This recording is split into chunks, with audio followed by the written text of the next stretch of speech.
Merci pour le groupe SRC. La parole est à Mme Pascale Got. Merci. Eh bien, écoutez, je serais tentée de dire que malgré la bonne volonté que vous affichez, malgré le travail effectué par monsieur le rapporteur, votre projet de loi, Madame la Ministre, n'en reste pas moins critiquable. Et nos collègues ont très bien mis en exergue, tour à tour, ces faiblesses qui restent très nombreuses. Je ne reviendrai pas sur l'importance de la liberté d'information, ça a été dit dans notre démocratie. Je pense que tout le monde ici en a bien conscience. Mais comme il a été démontré fort justement, votre texte est encore très loin du compte. Et si les journalistes ne sont pas au-dessus des lois, ils participent amplement aux équilibres démocratiques. Alors ils ne doivent pas continuer à remplir leur mission d'information et leur travail d'investigation à leurs seuls risques et périls. Oui, un projet de loi est nécessaire. Oui, il est grand temps de se mettre en règle avec la jurisprudence de la Cour européenne des droits de l'homme. Mais le projet de loi que vous nous soumettez reste un texte en trompe-l'œil, à l'évidence rédigé sans grande concertation, en tout cas pas une concertation suffisante, dans une rédaction bien trop approximative pour être pleinement crédible, efficace et recevable. Votre texte n'apporte pas non plus de garantie pérenne sur la protection du secret des sources des journalistes.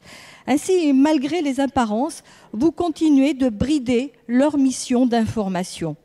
Alors nous sommes franchement en droit de nous interroger sur vos réelles intentions, et cela vient d'être très bien démontré par les différents intervenants.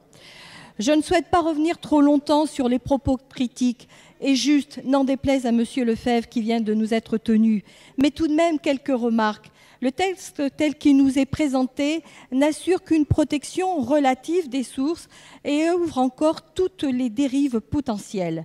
Sa rédaction aussi approximative n'est pas acceptable. Des exceptions à la règle aussi vagues dans leur écriture sont directement susceptibles de faire voler en éclats la règle elle-même. Les syndicats des journalistes ne disent d'ailleurs pas autre chose. On ne peut se satisfaire de l'imprécision de ces formulations, car toutes les interprétations sont possibles, et ils ont raison. À l'évidence, ce texte, mal préparé, n'entend que très partiellement les demandes de la profession. Pire, il est susceptible d'aller à l'encontre du but recherché. Continuons dans les insuffisances du texte. Concernant les garanties nouvelles en cas de perquisition, tous les lieux de travail des journalistes ne sont pas protégés. S'agissant des perquisitions, elles seront effectuées par un magistrat. C'est bien. Mais de quel magistrat s'agit-il? Puisque c'est le magistrat qui réclame les documents du journaliste pour son enquête qui est aussi chargé de la protection des sources. Bref, c'est un magistrat qui devient juge et partie. Au-delà de la protection des journalistes, quid des collaborateurs et des professionnels amenés à prendre connaissance de l'information dans leur exercice de leur fonction? Ce texte, Madame la Ministre, est imparfait dans sa rédaction, manque d'ambition sur le fond, alors qu'il concerne un aspect essentiel de la démocratie vivante. C'est un projet de loi faible qui comporte trop de possibilités de contourner le principe posé du secret des sources. Il ressemble davantage à un exercice contraint dans le contexte des affaires que subissent les journalistes actuellement, plus qu'à une véritable volonté de protection du secret des sources des journalistes et du respect réel de leur profession. Ce projet de loi, bien que cherchant à harmoniser notre droit et à nous mettre en règle avec la jurisprudence de la Cour européenne des droits de l'homme, eh bien ce projet de loi joue l'affichage, c'est certain, pour ne pas dire l'opportunisme, mais il joue trop petit. Il peut laisser place à l'arbitraire et à la subjectivité. Il n'est pas assez rigoureusement défini. Madame la Ministre, le sujet mérite réflexion et non précipitation.